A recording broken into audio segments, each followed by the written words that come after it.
think next week's episode has the potential to be like a defining moment for the show, and not just because we're supposed to find out who ordered the hit on Wes, but because of how they handle this. To me, it's going to tell us like the future of the show. What direction is this show going in? If you've watched my channel, you know that I once loved, was obsessed with this show, and then last season, especially with the dealings of killing Wes off and the way that they dealt with that and who they said did it and everything, I was kind of like, not really feeling this show anymore. Now this season, especially this half of the season, I've been more intrigued. I'm getting more into it because I feel like they have a way to redeem themselves. I don't know if this has been planned from the start or if this is like an attempt to redeem themselves, because a lot of people didn't like them killing off Wes and a lot of people didn't like who did it and who ordered it. It was just like not as compelling as what they've done in the past. So I think it could be a really great reveal, a really great episode, or it could be total trash, and it could just kind of tell us that we're going further downhill with this show.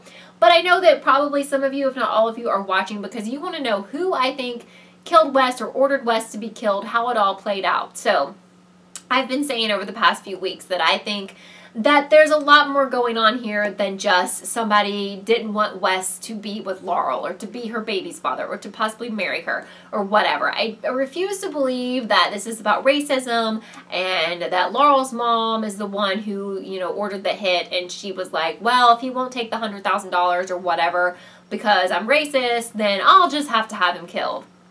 No, I'm really not buying that. That's very simplistic. They've worked really hard to make Laurel's mom look like a bad person. Just watch the last few episodes. There's somebody in every one of those episodes saying she's a terrible person, she's shady, whatever, whatever. They've also worked really hard to try and redeem Laurel's dad, and basically he was even saying that one time outside a courtroom that, hey, it's not me. I'm not who you think I am in regards to Wes dying. So as much as I hate they're going with twins and the route of twins, and there's been a lot of shows that have done the twin thing and it's just exploded into a terrible, terrible thing, I still feel like we're working with twins here. And I think that, you know, if they want, I think they can have the potential to make this who killed Wes or who ordered Wes's death to be super shocking. So I definitely am still going to go with this. I'm just going to go out with this, that there is a twin situation here. There's a Kristoff and there's a Wes.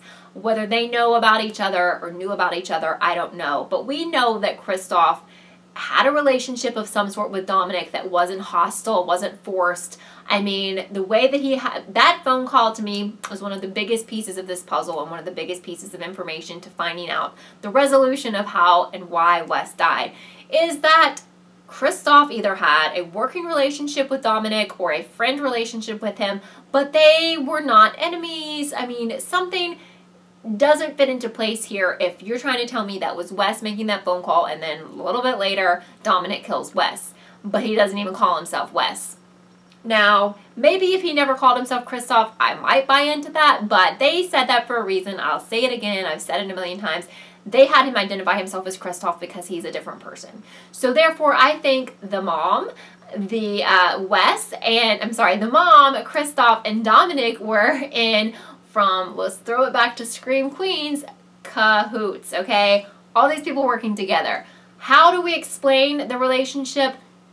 Not really totally sure. I'm going to have to let them fill in the blanks here, because how do they all know each other? I don't know. But I think it's 100% totally possible, likely, that Wes's mom had twins. And why did we never see them? Because maybe they've had this planned all along. Maybe they wanted Alfred Enoch to come back. You know what I mean? And if said twin Kristoff is still alive, Alfred Enoch can return to the show. I mean, it all makes complete sense, okay? So she could have had twins. That wasn't necessary for them to tell us that his mom had twins. But stuff happens. We know his mom could barely, you know, afford to support one child, let alone two. So maybe they were taken into the foster system. This one was taken into the foster system. You know, I don't know if the one she had was Wes or Kristoff or whatever, but people were calling him Kristoff. So let's assume that Wes was sent off to the foster system. Family member took him in, moved him to another area, moved him to another state. There's a million possibilities. We can clear that up really quick. So that's how I think they're going to go out with this. Apparently, Pete Nowalk has been saying there's a shocking twist in the finale, which this is not the finale next week. That'll be the following week. So, of course, they're not going to put everything in next week's episode and leave us with a bunch of nothing in the following episode. Some other points of interest that I wanted to talk about in this episode. We can't not talk about Michaela, how very disappointing that she decided to cheat on Asher, who I thought they had a really good relationship. I thought they both really cared about each other. I found the whole fact that they were doing that with her character stupid and pointless. What was the point? This was a guy from another show. I didn't see the point. And regardless if it was a guy from another show, if it was Frank, if it was Sam coming back from the dead, if it was Wes coming back from the dead, or Kristoff, the fact that she cheated on Asher is what bothers me here. I really don't care if it was with Donald Trump. Like, wrong. Why are you doing this? Why, Michaela? Having trouble with having respect for you at this point. A lot of people have asked me what did I think about the crossover. I made the mistake of thinking I needed to watch both hours. I used to watch Scandal a long time ago, not even when it first started, to be totally honest. People kept telling me to watch, and like 2 or 3 years in, I'm like, I'm going to watch this on Netflix. And I started watching it, and I was like, oh my god, this is really good. And then somewhere along the line, maybe season 3, I don't really remember, I was like bored, and since I usually watch and binge shows before bed, it was putting me to sleep every night, and I knew, red flag, I gotta cut it out. I can't watch this anymore. So I quit watching, although actually my mom is a big fan of the show, and she was like, no, it got better. So it may have gotten better. I don't know. I'm not gonna go back and finish it. But for me, the first half was like so much Scandal. I didn't really understand how they were going to do this, but it makes sense. They wanted the first half to be like Scandal-centric, and then the second half to be How to Get Away with Murder-centric, because those were the time slots normally for those shows. So it made total sense. I see what they were doing. I have no criticism for that, but I tried to watch the first hour. I felt like it was very Scandal-ish, and I was like, I'm out. I don't know what's going on here. Don't care. So I just kind of ignored it. I realized I didn't need to watch it to advance the storyline of How to Get Away with Murder, but thankfully there was a lot of good stuff in the How to Get Away with Murder hour. I thought maybe it was going to be just like a total throwaway, just to be like campy, like, hey, we combined 2 shows, haha, you know, but it wasn't. And the other thing we have to talk about is the fact that Simon was like sitting up and looking really alert, and what is going to happen here. Now, it doesn't really make any sense to me that this guy's had a full recovery and he's going to be talking like I'm talking and making perfect sense and like, hey, guess what? These people are freaking criminals. They all need to go to jail. I don't see it playing out that way. So if he is totally coherent and is getting ready to tell on them, they'll probably have him killed. They'll kill him, or something will go down and stop him. I don't see everyone going to jail. The show's not ending anytime soon, so I don't see that happening. So perhaps he can sort of communicate, and maybe he has a messed up memory, or maybe his memory is so messed up that maybe he actually does remember stuff from that night, but people are going to really question what he's talking about because he has a lot of brain damage. I kind of see it playing out that way, like he for real remembers. But you can tell he's having issues. Maybe he said some other stuff that doesn't add up, but he actually does remember that night, and he tells people, like, this is how it went down. And then people are like, oh, the poor guy, he's so mixed up. He doesn't realize he was trying to kill himself. He's trying to make it sound like something else happened, and these people are criminals. That's how I think it'll go down. But honestly, I don't really see the use in his character anymore, so I kind of also see them killing him. You know, but I don't think that's going to be the twist in the finale, because that's a little bit predictable. So I'm really interested to see what that finale twist is.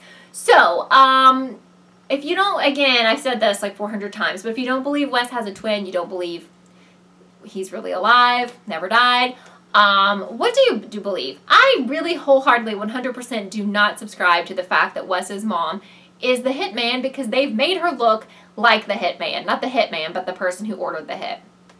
Very disappointing it will be for me if she's the big, you know, if she's this reveal of who had Wes killed. Because basically the writing's been on the wall and it couldn't be more obvious. Don't think for a second that it's going to be Laurel's dad as the reveal, because they went through all of this making us think it was him. So what will be the point of coming back around and being like, oh yeah, guess what? It was him. Like, after you try to make him look like a halfway decent person, which we know he's not, but we try to clear him in this whole who wanted Wes dead. And then we have to think of motive, which I think really is the biggest question here. It's really more important, you know, I do want to know who ordered Wes to die, but why? And why was Laurel's mom trying to pay him so much money to stay away from Laurel? That is really what we should be curious about. Because it's not because the woman's racist, okay? There's something else going on here. So why? What's up with that, you know? That's what I want to know. And, you know, could it possibly be that that was not even a real... I don't know. I'm just curious. Like, who filmed that conversation? Who put that flash drive in a place where, you know, under the sink or whatever? Was that kind of a setup? I don't know. Like, you know, I don't think Wes himself filmed that. So there's a lot of questions, but I think really the biggest question is not who wanted Wes dead. It's why. Why? Why does Laurel's mom have a problem with this man who should be a complete stranger to her? Why did Dominic and Wes or Christoph have a relationship where he's calling him on the phone? Why is he identifying himself as Christoph? What is going on with that? Now, there could be an explanation to all of these scenarios that none of us have thought of, because it is the type of show that throws craziness at you, and they may connect it from way back in the past. Maybe Dominic and Christoph were buddies, and Christoph was still Wes, and they were buddies back in the day. When I don't see that making sense, but I'm just saying they can make it make sense if they want. But you know what I mean? Like, maybe they knew each other back in the day, and that's why he called himself Christoph, and maybe there's just one Wes / Christoph. So, I don't know, but I think the use of the double names and everything is quite interesting, and I still will go with that it's the twin, and I think the twin wanted Wes dead, if that was really Wes, or if that was Christoph, but I think it was Wes. Alright, so let me know what you think down below. If you disagree with me, I'm not offended, just let me know what you think, because I think it's not enough to just be like, you're wrong, or I disagree with you, that's totally fine, but then what is your theory? How do you think this will all go down? If you're new here, please subscribe. I'm covering all of the season of How to Get Away with Murder plus the next, and a lot of stuff is coming up, like MTV Scream Season 3. I don't know when that's coming, but I think it's coming sometime, and it's supposed to be this month, but you know, there's something going on there. That's a whole other topic. And also Westworld and a lot of other stuff coming up. If I've covered it in the past, I'll be covering it again. Hope you guys are having a great day, and I'll talk to you soon. Bye. Thank you so much for watching this episode of Kelly TV. I would love for you to subscribe and be a part of the Kelly TV family. Also, don't forget to follow me on Twitter so you can keep up with all I'm doing.